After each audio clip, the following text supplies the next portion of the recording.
Bonsoir Thomas Negaroff. Bonsoir Patrice. Nelson Mandela donc hospitalisé et dans 2 jours son parti l'ANC qui est en congrès.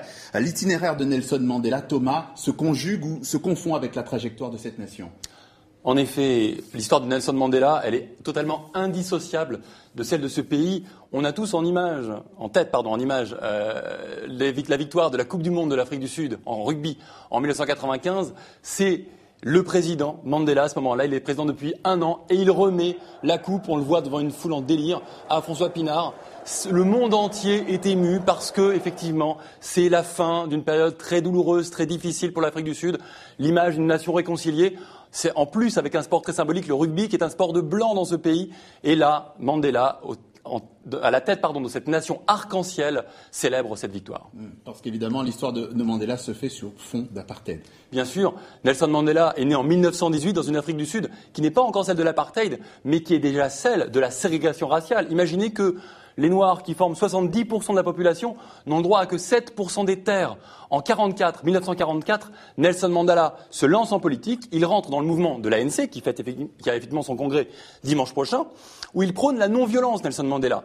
Mais, en 1948, les élections portent au pouvoir le Parti national uni, exclusivement afrikaner, qui va aller beaucoup plus loin et qui va mettre en place l'apartheid. C'est quoi l'apartheid? C'est la séparation, c'est plus seulement de la ségrégation.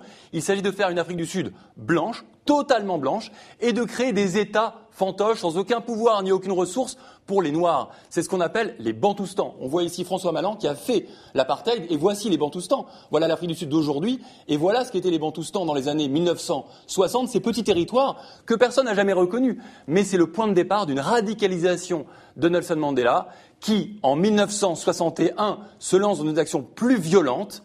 On le voit ici, il est boxeur, poids moyen, en 42 ans, et 1 an plus tard, il est arrêté sur indication de la CIA américaine et il partira en prison pour très longtemps en 1964. Oui, il n'en sortira qu'en 1990. Oui, il en sortira en 90 et devant les caméras du monde entier. Il y a 600 000 personnes qui voient la libération, on le voit, de Nelson Mandela ici avec son épouse.